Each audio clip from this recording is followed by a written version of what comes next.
Comentários do Secretário de Defesa do Reino Unido sobre a segurança da Ucrânia. Junte-se ao Secretário de Defesa do Reino Unido enquanto ele se dirige à Coalizão dos Dispostos pela Ucrânia. Good afternoon, all. Good afternoon, and can I start by saying, alongside my good friend, Minister Sébastien Lecornu, a huge thank you to you all for being here, for attending what is the first Defence Ministers meeting of the Coalition of the Willing for Ukraine. And I want to thank the 200 military planners from 30 countries in Europe and beyond who've been hard at work in recent weeks. Together, we're stepping up as one, ready to secure Ukraine's future following any peace deal. We advance the momentum of that planning here today, planning to put Ukraine in the strongest possible position to protect its sovereignty and to deter any further Russian aggression.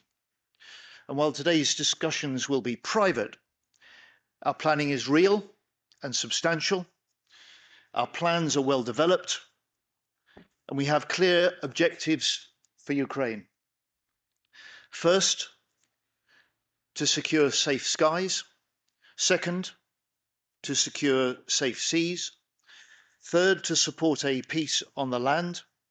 And fourth, to support the Ukrainian armed forces to become their own strongest possible deterrent.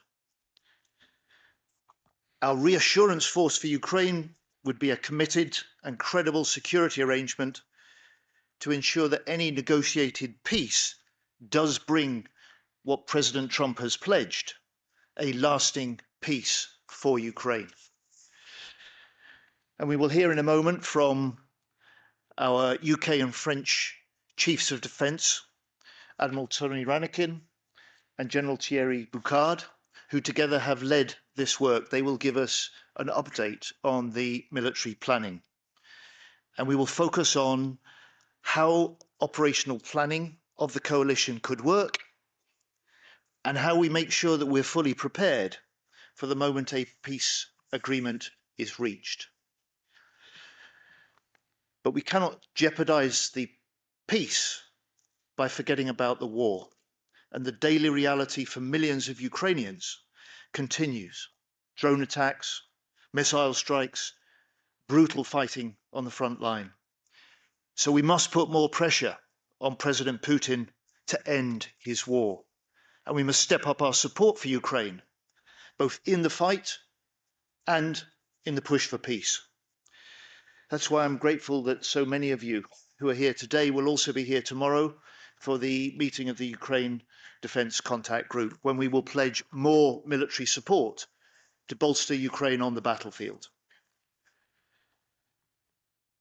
There are 30 countries here today, 30 countries bound by a simple belief that peace is possible and we must be ready for when that peace comes. That's why the work of this coalition is so vital. We're stepping up, we're serious, we're sending a signal to President Putin and to Minister Umerov and the Ukrainian people. We stand with you in the fight and we will stand with you in the peace. Thank you. Now, if I may ask the media to leave, we will then turn to Minister Lecornu and get on with the meeting.